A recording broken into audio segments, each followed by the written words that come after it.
The afternoon sun hung lazily above New Orleans, warming the cobblestone streets that hummed with the sound of life. Tourists wandered through Jackson Square with cameras and cold drinks in hand, while street performers filled the air with laughter, rhythm, and song. Among them was a young woman standing near the corner, holding an old trumpet that had clearly seen better days. Her name was Lila Morgan. Lila wasn't famous. She didn't have sponsors or a stage or shiny lights around her. But when she lifted that trumpet to her lips, everything around her seemed to pause. Her music wasn't perfect, some notes cracked, some ran a little too fast, but every sound carried a piece of her heart. People who stopped to listen didn't leave quickly.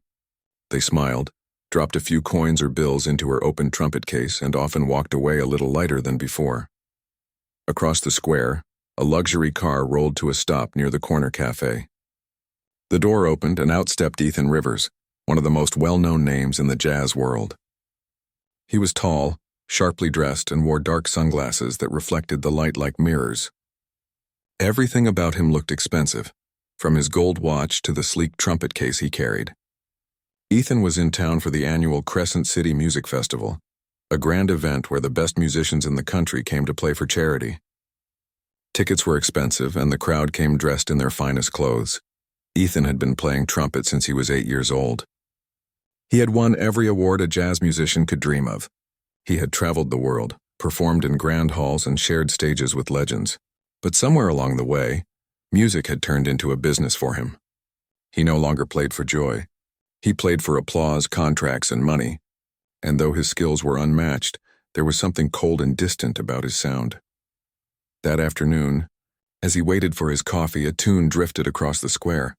The soft, sweet cry of a trumpet that made even the pigeons stop to listen. Ethan turned his head slightly, curious. The sound was raw, full of emotion. But when he saw where it came from, he smirked. A street performer? He wasn't impressed. He walked over slowly, sipping his drink, and stopped near the crowd that had gathered around Lila. She didn't notice him at first. Her eyes were closed, her cheeks puffed slightly as she played, and her foot tapped gently on the pavement. The small crowd clapped along, smiling. When she finished, a few people cheered and dropped more coins into her case. Ethan tilted his sunglasses down and said, loud enough for others to hear, "Not bad? For the streets." Lila looked up, startled. "Excuse me?" He gave a small shrug. "You've got heart. But heart doesn't win contests. Technique does." He tapped his trumpet case lightly. "Maybe one day you'll get there." The small crowd turned toward him, whispers rippling through the air. Someone said, "That's Ethan Rivers," and a few phones lifted, ready to record. Lila frowned slightly. She'd heard of him, of course. His name was on posters all over the city. But she didn't like the way he spoke, like she was a child being scolded. She smiled politely and said, "Maybe. Or maybe music isn't a contest." Ethan chuckled, his confidence dripping from every word. "Everything's a contest when you're good enough," the crowd murmured. Some laughed softly. Others exchanged looks. An older man near the back called out, "Well then, why don't you show her how it's done?" The suggestion hung in the air like a spark. People started cheering, clapping, calling for a duel. Ethan raised an eyebrow, surprised but not backing down. He loved attention, and he never turned down a challenge. Lila looked uneasy. "I didn't mean—" But Ethan was already setting his coffee aside and opening his trumpet case. "Don't worry," he said smoothly. "It'll be fun. A friendly challenge." The crowd widened the circle, excitement buzzing in the air. Tourists pulled out their phones. Street performers paused their acts to watch. Lila swallowed hard. This wasn't what she wanted, but she also knew walking away would make her look scared. And truthfully, part of her wanted to prove that music wasn't just about technique or fame. "All right," she said quietly. "If it's friendly." Ethan smiled, confident. Ladies first, she lifted her trumpet. Her hands trembled slightly, but she steadied her breath. She thought about her father, who had taught her to play when she was small. He used to say, "Don't play for ears, play for hearts." She closed her eyes and began. The first note was soft and uncertain, but as she went on, her tone grew richer. Her song painted a picture of love, loss, and quiet strength.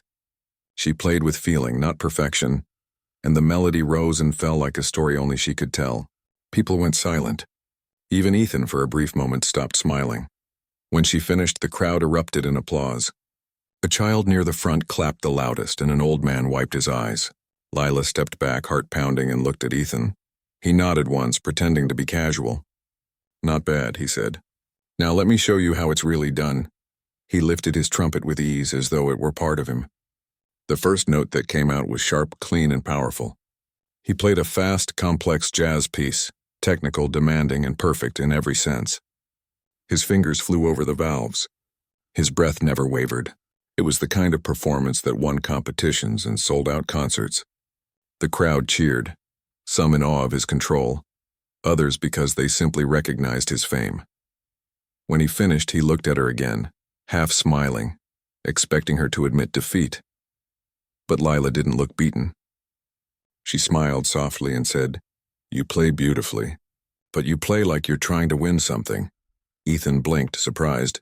"Isn't that the point?" She shook her head. "No, the point is to make people feel something." The crowd murmured again.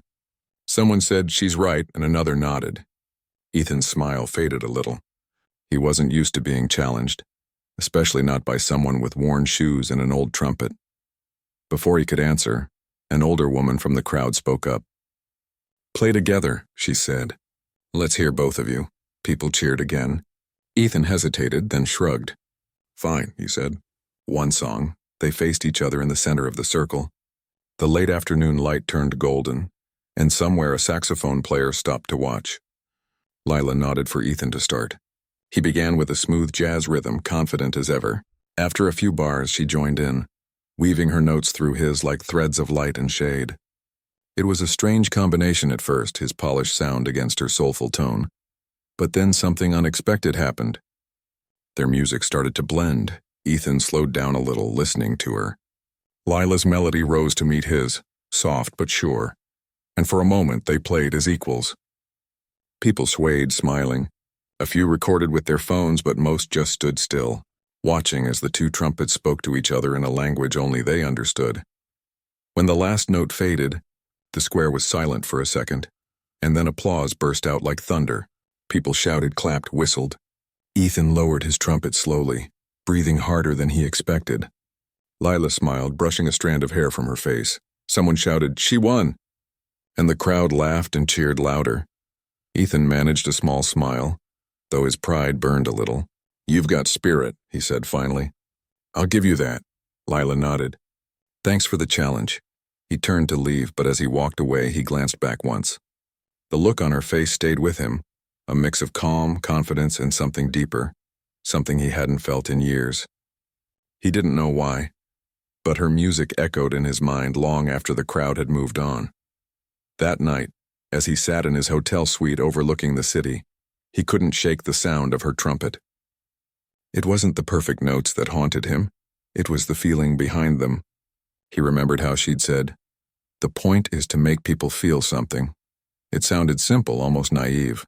But maybe, he thought, that was what he'd lost somewhere along the way. Outside, down on the same corner where they'd played, Lila packed up her trumpet case and counted the few dollars she'd earned that day. She smiled to herself. She hadn't planned on meeting a world-famous musician, let alone challenging him in front of a crowd. But what she felt mattered more than the result.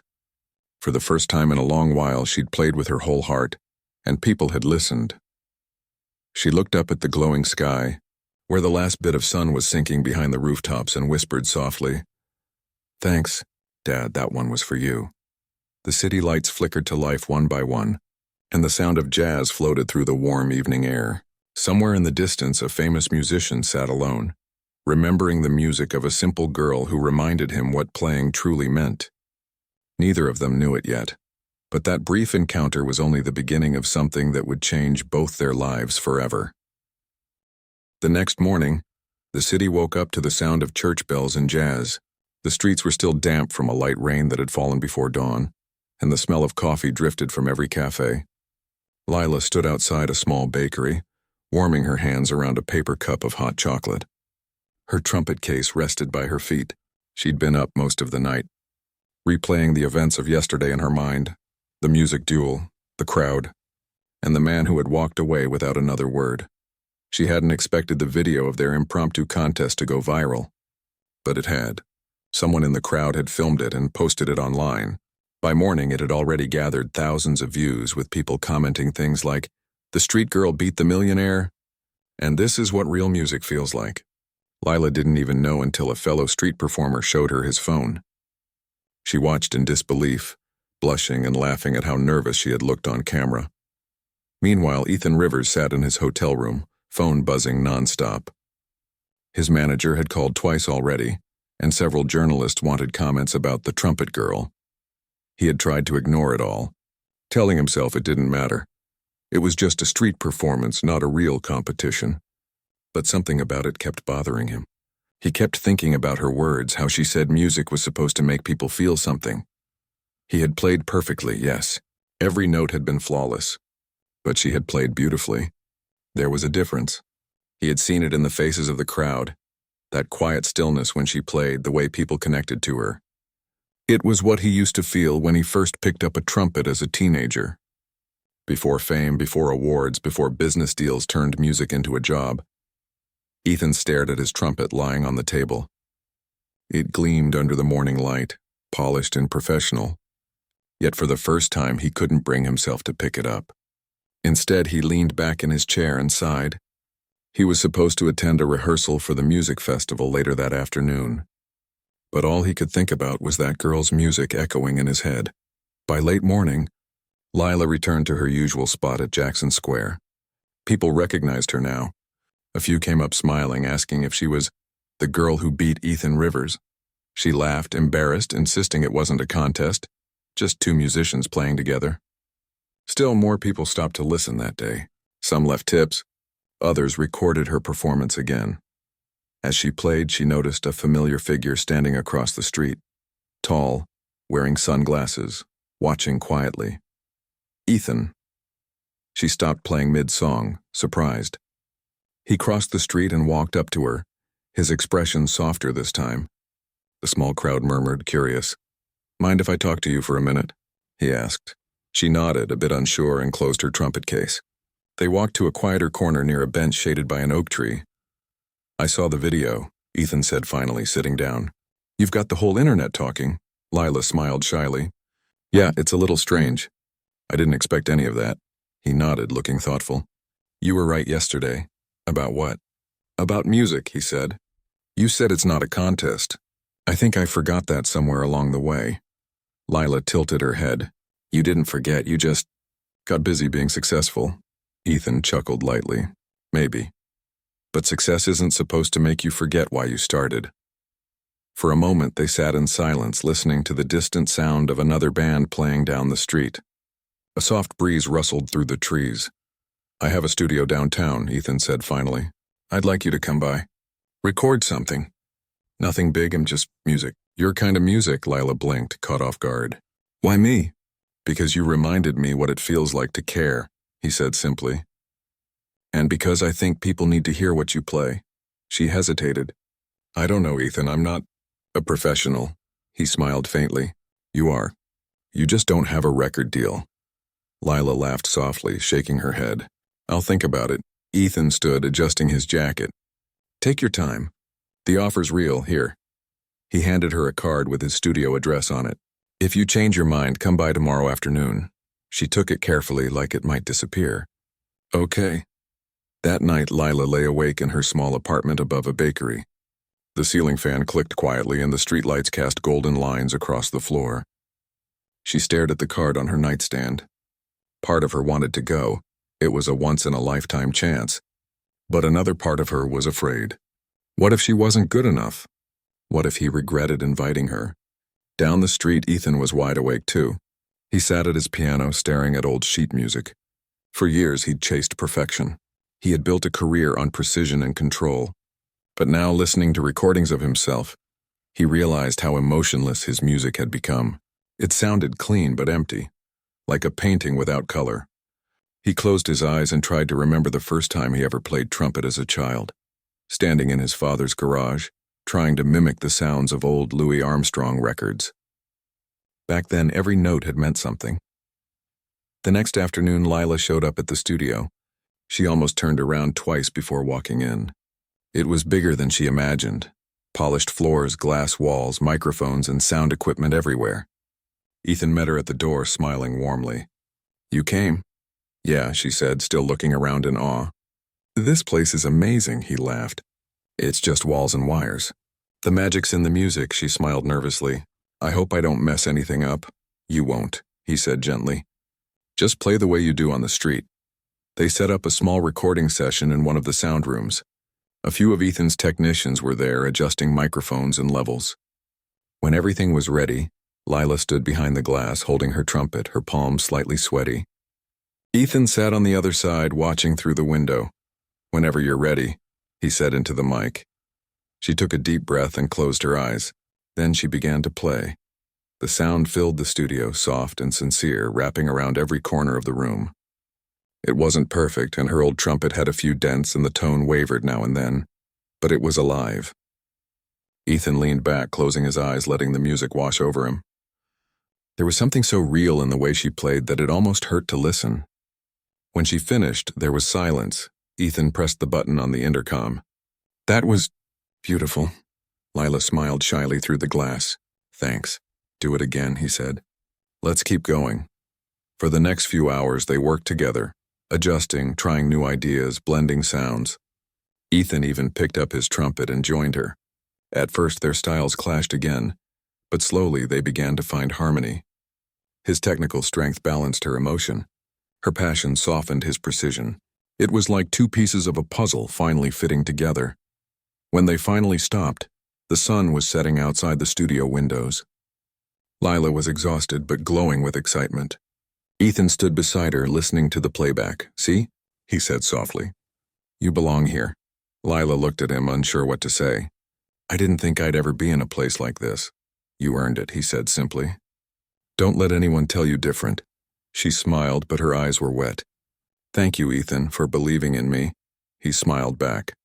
"Thank you for reminding me why I love this."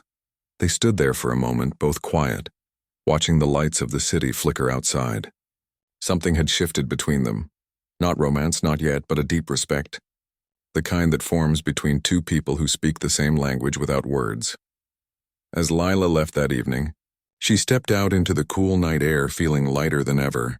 The city sounded different to her now, more alive, more possible. For the first time in a long time, she felt seen, not as a street performer, but as a musician. Ethan watched her go from the studio window, a small smile playing on his lips.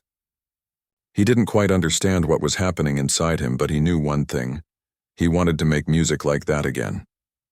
Music that touched hearts, not just impressed ears. As he turned back to his desk, he scribbled something on a piece of paper, a title, "Second Breath." He didn't know why, but it felt right. And somewhere out on the street, Lila walked home humming softly, not realizing that her life, and Ethan's, had just taken a turn neither of them could have predicted. The days that followed felt like a dream to Lila. Every morning she woke up wondering if the previous week had really happened. The street performance, the viral video, and Ethan's invitation to record at his studio. Her life, once quiet and predictable, now seemed full of color. People smiled at her on the streets, musicians nodded in respect, and strangers stopped to tell her they loved her sound. But fame, even a little bit of it, came with pressure. Every time she lifted her trumpet now, she could feel eyes on her, expectations. She tried to ignore them, to keep playing from her heart, but it wasn't easy. She didn't want to disappoint anyone, not the people who believed in her, and especially not Ethan. At the studio, things had started to change too. What began as one recording session turned into a daily routine. Lila would arrive every afternoon, and she and Ethan would work for hours, experimenting with sounds, writing melodies, and blending jazz with soft blues. Sometimes they argued over details. Sometimes they just laughed like old friends. Ethan had softened. The man who once carried himself like a legend now walked around barefoot in the studio, humming ideas, smiling easily. His arrogance had faded into curiosity. He watched Lila with quiet admiration, noticing how naturally she played, how every mistake somehow became part of the beauty. One afternoon, while they were listening to a playback, Lila said softly, "I still can't believe I'm here. A few weeks ago I was playing on the street. Now I'm in a real studio." Ethan smiled. "You earned this. You just needed someone to open the door." She looked at him, curious. Did someone do that for you when you were starting out? He nodded slowly. Yeah, my father. He wasn't rich, but he loved jazz. He worked 2 jobs just to buy me my first trumpet. He said, music is a gift. Don't let it turn into a trophy.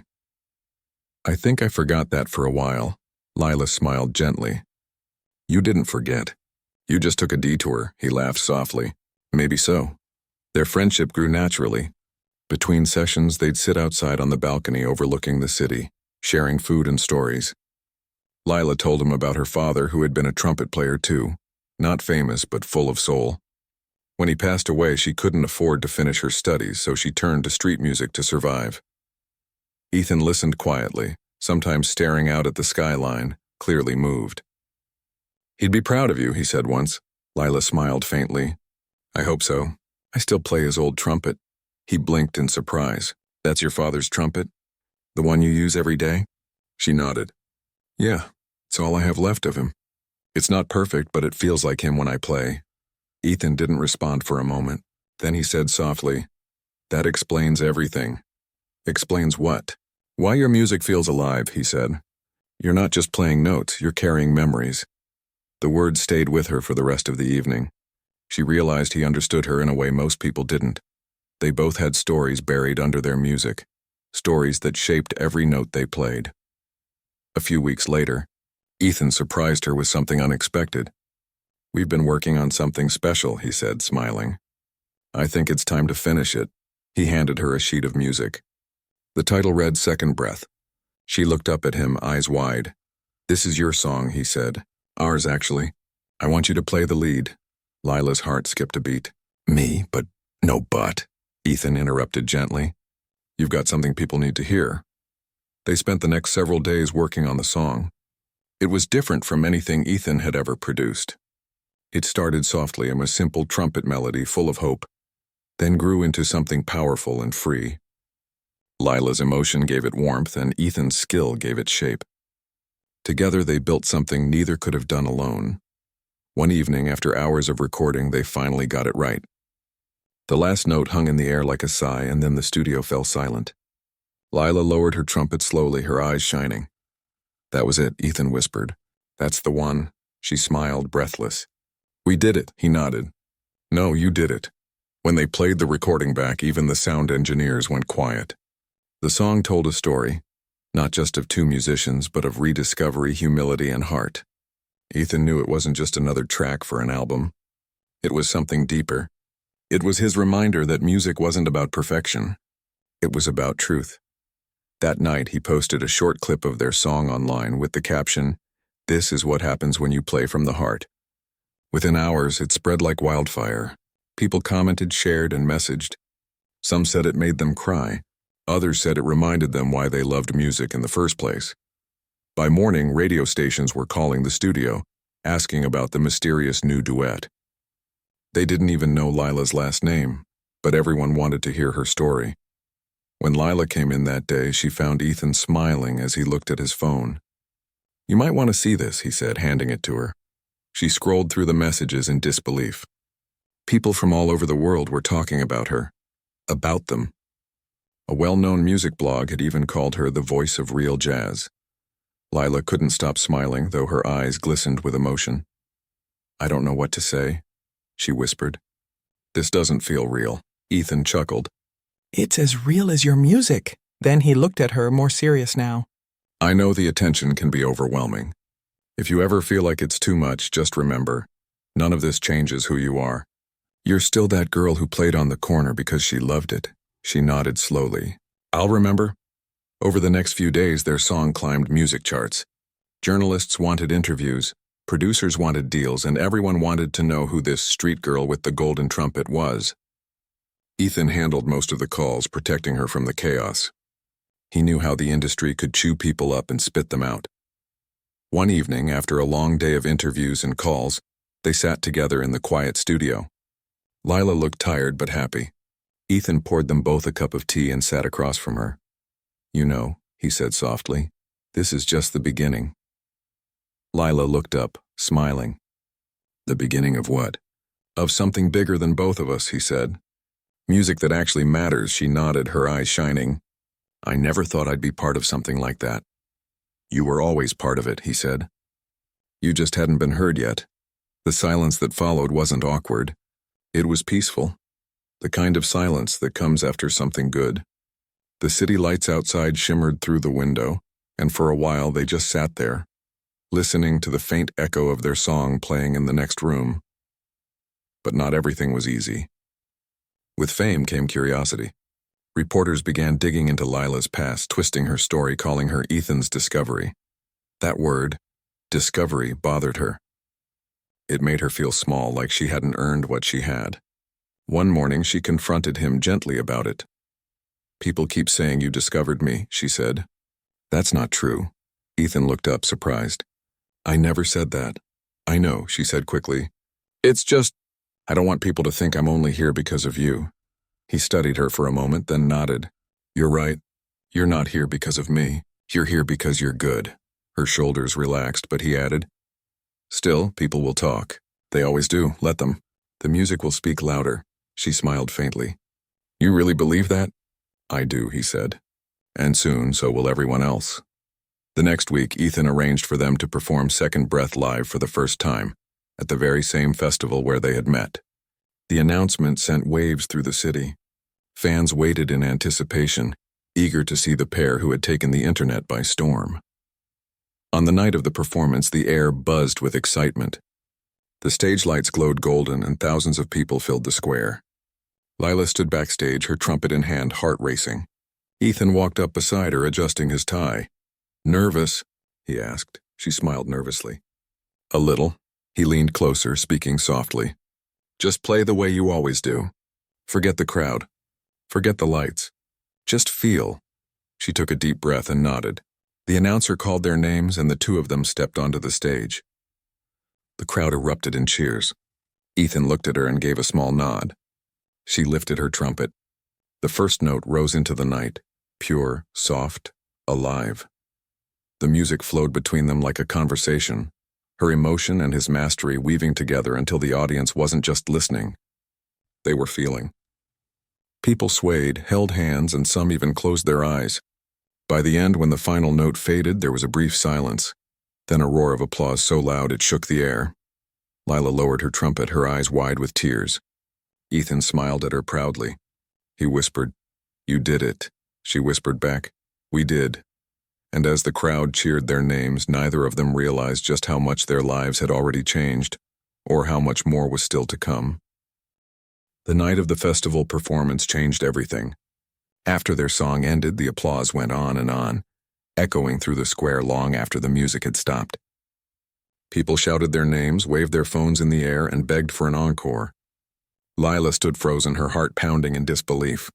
Ethan bowed lightly, smiling, then turned to her and said quietly, Take it in. This is your moment. She looked out at the sea of faces and lights, trying to hold back tears. Only a few months ago, she'd been playing for coins on a street corner.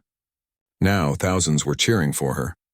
The noise felt overwhelming, but also beautiful, like a dream she never dared to have. After the show, reporters rushed to get interviews. Flashes from cameras lit up the night, and everyone wanted to know the story behind Second Breath.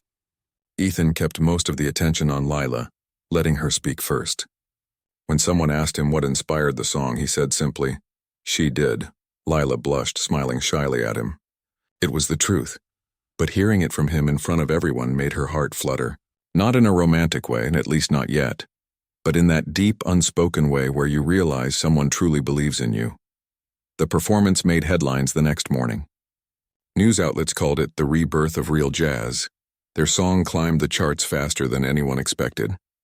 They were invited to perform on talk shows, music programs, and festivals all over the country. Lila's life was no longer quiet or simple, but with every bit of fame came pressure. Suddenly, there were contracts to sign, interviews to do, and critics to please. She wasn't used to any of it. She loved playing, but she didn't love the noise that came with fame. Ethan noticed. One evening, after a long day of meetings, she sat quietly in the studio, staring at the floor. He walked in with 2 cups of tea and handed her one. You've been quiet all day, he said softly.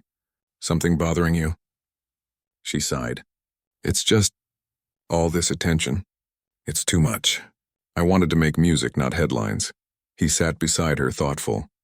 I know, I felt the same way once. When I first got famous, I thought it was what I wanted, but it made me forget why I started. Don't let that happen to you. She looked up at him. How did you deal with it? I didn't, he said with a small laugh. That's why I lost myself. You've got something I didn't, honesty. Hold on to that. Lila smiled faintly. I'll try. They sat there for a while in comfortable silence. The city lights flickered outside and a faint hum of traffic filled the background. It was one of those moments where no words were needed, just quiet understanding between two people who had walked different roads, but somehow met in the same place. Over the next few weeks, they started working on new songs. The music was different now, lighter, freer. Lila's confidence grew, and Ethan seemed more alive than ever. Their sessions were full of laughter, mistakes, and unexpected moments of magic. Sometimes they'd stop recording halfway through a take just because one of them started laughing too hard. Their friendship deepened, built on mutual respect and something unspoken. They never talked about it, but everyone around them could see it. The way he looked at her when she played, or how her face lit up when he walked into the room. But success always brings challenges. Some people in the industry began whispering that Ethan's fame was fading, and that Lila was the reason he was relevant again. Others said Lila was only famous because of him. It didn't take long for the rumors to reach them. One afternoon, Lila found an article online with the headline, "Is Ethan Rivers riding on the talent of the street girl?" She felt her stomach drop. It wasn't true. They were partners, equals. But the story twisted everything, making it sound like he was using her to rebuild his career. When Ethan came into the studio later, she was quiet. He noticed immediately. "What's wrong?" he asked. She hesitated, then showed him the article. "They're saying you're using me." He read it silently, his jaw tightening. Then he looked up and said calmly, "They're wrong." "I know," she said softly. "But it still hurts," he nodded. "People always talk. They don't understand what we're doing. We don't have to explain it to them." She smiled faintly. "You really think we can ignore it?" He smiled back. "Music speaks louder than gossip." They went back to work, pretending the noise didn't matter. But deep down, Lila couldn't help wondering if fame always came with a price. A week later, Ethan called her to the studio early in the morning. She arrived half asleep, carrying her trumpet and a cup of coffee. "What's so important you couldn't tell me over the phone?" she teased. He grinned and handed her a piece of paper. "We've been invited to perform in New York, at the Lincoln Hall Jazz Gala. It's one of the biggest stages in the world." Her eyes widened. "You're kidding." "Nope," he said proudly. "They want Second Breath to close the show." Lila's excitement replaced her fatigue instantly. "That's incredible." He laughed. "Pack your bags. We leave tomorrow." The trip to New York felt surreal. From the airplane window, the skyline looked endless, like a sea of lights stretching to the stars. For Lila, it was her first time leaving Louisiana. She couldn't believe how far she'd come in such a short time. At the hotel, Ethan showed her around the city, pointing out old jazz clubs and record stores he used to visit. "This city made me who I am," he said quietly. "It'll test you, but it'll also teach you." On the night of the performance, Lila stood backstage, nervous as ever. The Lincoln Hall was grand. Red velvet curtains, golden lights, and a packed audience dressed in evening gowns and tuxedos. She peeked out from behind the curtain and whispered, "They look so serious." Ethan chuckled. "Don't worry. By the time we're done, they'll be smiling." When they walked on stage, the lights felt blinding. The audience clapped politely, not yet knowing what to expect. Lila took a deep breath, glanced at Ethan, and started to play. The first note cut through the silence like a whisper of hope. Slowly, the hall came alive. Ethan joined in, and their music filled every corner of the room. Warm, honest, and pure. Halfway through the performance, Lila forgot about the crowd, the cameras, the pressure. It was just her and Ethan sharing the same language again, music that spoke straight to the soul. When the final note faded, there was silence for a heartbeat, then thunderous applause. People stood cheering, clapping, shouting their names. Backstage afterward, Ethan turned to her, eyes shining. "You were brilliant," she laughed. "So were you," he smiled, shaking his head. "No, Lila, you stole the night."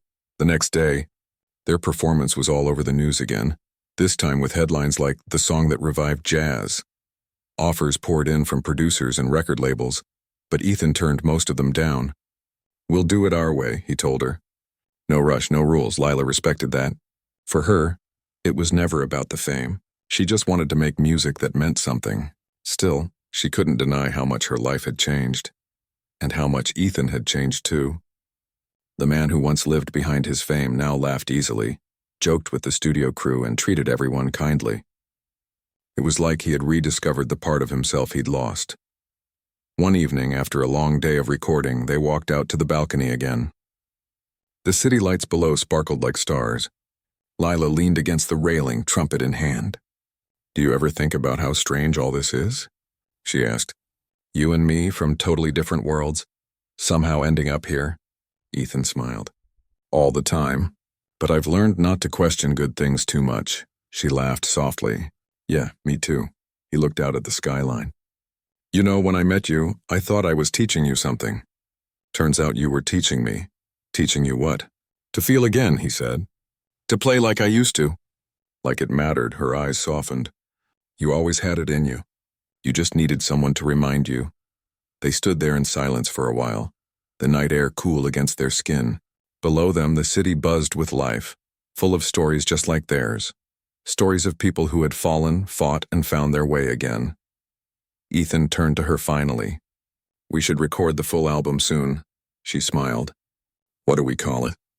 He thought for a moment, then said softly, "The Heart of Sound." Lila nodded slowly. "I like that." As they stood side by side, watching the lights of New York blink like distant stars, they both knew something had shifted again. Their music had started as a challenge, turned into a lesson, and now it had become a journey. One that neither fame nor fortune could define. And while neither of them said it out loud, they both felt the same quiet truth deep inside. They weren't just making music anymore. They were healing something in each other that words never could. Months passed, and the world of music changed for both of them. What began as a simple street performance had turned into a story people around the world couldn't stop talking about. Lila and Ethan's names became symbols of something real, the kind of art that came from the soul, not from fame. Their album, The Heart of Sound, was released quietly at first. They didn't do a big launch, no expensive marketing, no glittering ads. They simply let the music speak for itself. But within days it spread like fire. Every song told a story, not just of their lives, but of anyone who had ever lost something and found their way back. People wrote messages from around the world. Some said the songs helped them through hard times. Others said they started playing music again after years of silence. Ethan read every message he could, humbled by how deeply their music had touched people. For Lila, it was overwhelming in the best way. She couldn't believe how something that started on a street corner could reach so far. Sometimes she still walked past the spot where she used to play, just to remind herself of where it all began. She'd see other street performers there, some nervous, some hopeful, and she always smiled, dropping a few bills into their cases before quietly walking away. One evening, Ethan called her to his home studio. It was smaller and simpler than people expected for a man of his fame. He'd gotten rid of most of his luxury gear, saying he wanted his space to feel human again. When Lila arrived, he looked up from the piano with that familiar grin. "You're late," he teased. She laughed. "Traffic, sure," he said, pretending to doubt her. "Anyway, I've got news." "Big news," she raised an eyebrow. "Good or bad?" "Good," he said. "The New Orleans Jazz Festival invited us to headline this year." Her eyes widened. That was the same festival where they had first met. The place where everything began. "You're serious?" she asked. He nodded. "Full circle, huh?" Lila felt a rush of emotions. She remembered that day so clearly. The challenge, the crowd, the sound of her trumpet shaking in her hands, the look on Ethan's face when he realized she wasn't just another street musician. It felt like a lifetime ago. She smiled softly. "Let's do it." In the weeks leading up to the festival, they rehearsed almost every day. The music came easily now. They didn't need to talk much during practice, and one glance, one note, and they understood each other. They added a few new pieces to their set, including one called Homecoming, which Ethan wrote after their last tour. The night of the festival arrived with warm air and golden lights spilling across the city. The square was alive again, filled with laughter, food, and the soft hum of instruments tuning in the distance. It was exactly like that first night, except this time they weren't strangers. As they waited backstage, Lila looked around, soaking in every detail. The sound of the crowd, the smell of roasted peanuts, the faint buzz of excitement in the air. She turned to Ethan. "You nervous?" He smiled. "Not this time." "You," she laughed. "Always." He placed a hand on her shoulder. "You'll be fine. You always are." When they stepped onto the stage, the crowd erupted. People held up signs with their names, others shouted words of love and support. Some even brought trumpets, waving them in the air like symbols of hope. The first song began softly, just the gentle notes of a piano and Lila's trumpet echoing through the square. The crowd fell silent, drawn into the sound.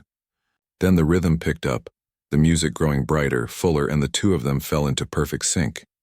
It wasn't just a performance. It was a story, their story.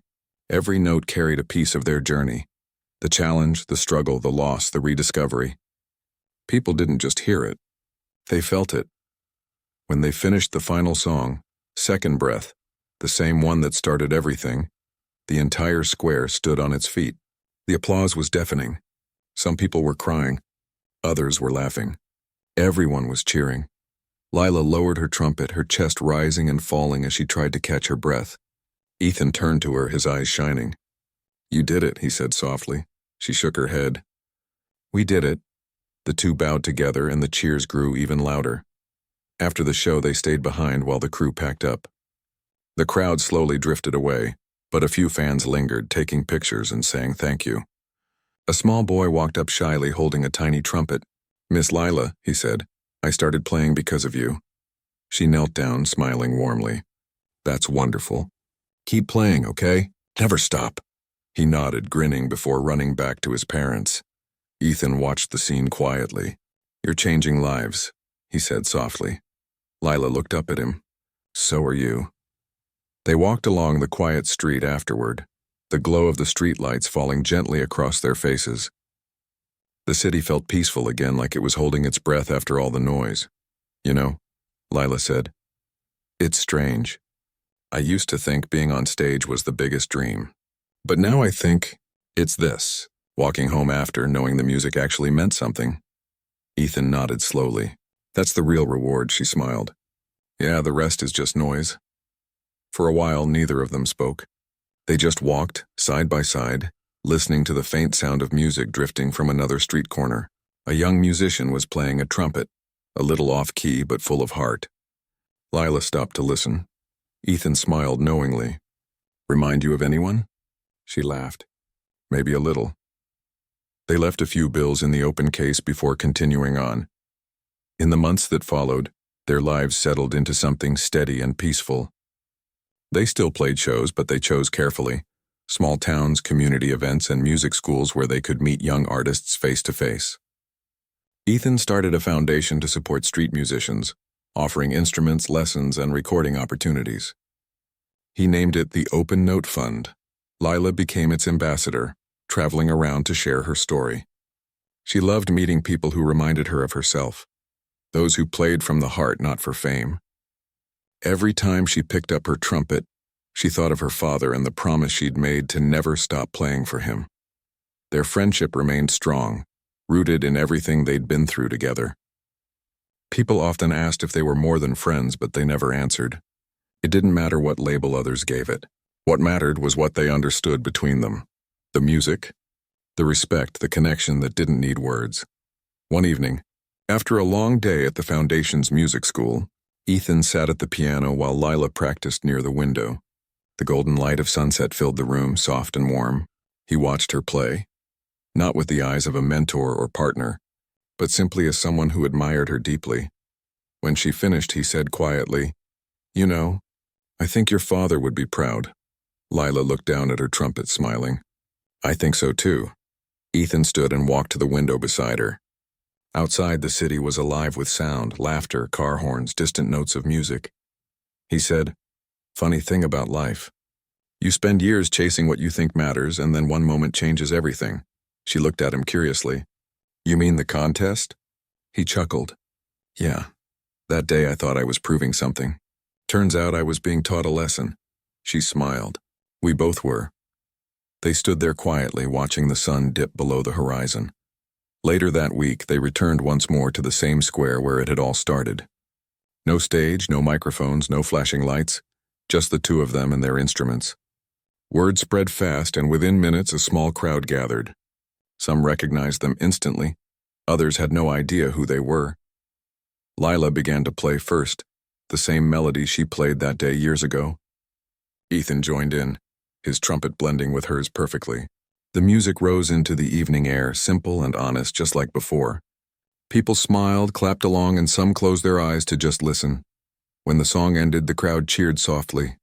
Lila looked at Ethan, and they both laughed. Not the nervous laughter of before, but the warm, easy kind that comes from peace. Ethan turned to the crowd and said, "Music started right here for us. We just wanted to come back and say thank you." The people clapped again, and for a moment, everything felt beautifully full circle.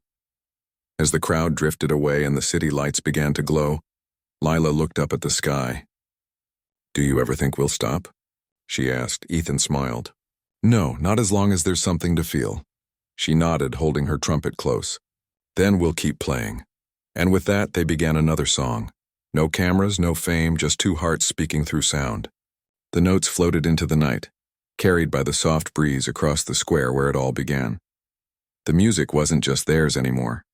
It belonged to everyone who heard it, everyone who believed in second chances, and everyone who knew that sometimes the simplest songs are the ones that change everything.